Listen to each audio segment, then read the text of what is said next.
fractions of a millimeter, but there's flow of water that goes underneath it, and that's why it seems spongy.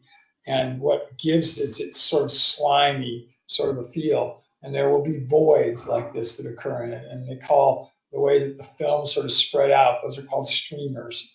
And almost always the case, they're like mushrooms, to where on the lower end there's actually water that's flowing underneath. This is the slide I ended with last week that sort of ties all of this together. You've got light that is above any stream and aquatic ecosystem. It's shining down and it's creating autotrophic production through algae or through larger plants, mosses and such. You also have particulate material, leaves that are coming down from trees that are over the tops of our river systems, and that are going down into the system. Didn't need to do that. Let's go back to view and back up a step. Those will become broken down by microorganisms and very unique kinds of fungi that are in water, hyphomycete fungi. A lot of people think that water is void of fungal material. It isn't. It's just a different kind.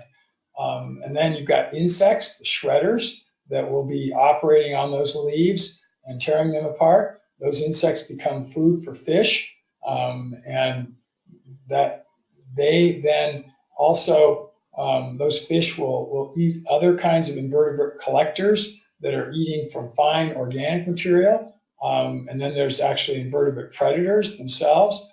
And we have scrapers. We're going to talk a little bit more about scrapers. So this is the whole cycle of things that occur in a stream ecosystem, in a balanced kind of a situation.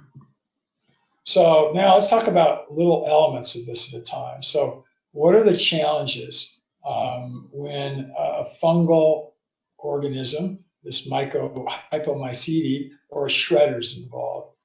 First, they have to have something to shred upon. Well, that is usually leaves or maybe dead algal macrophytes. So those are aquatic plants. Remember, they can be in large streams. So these are singular cell organisms growing together. So that's what they'll be shredding, as this picture shows.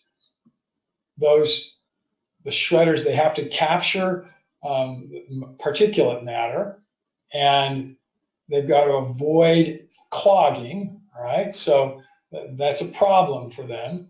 And they've got to be able to hide or hold on. So these fungi develop in aquatic systems unique abilities to attach with one of their hyphae. The insects develop cups on their feet so that they can attach to hard surfaces.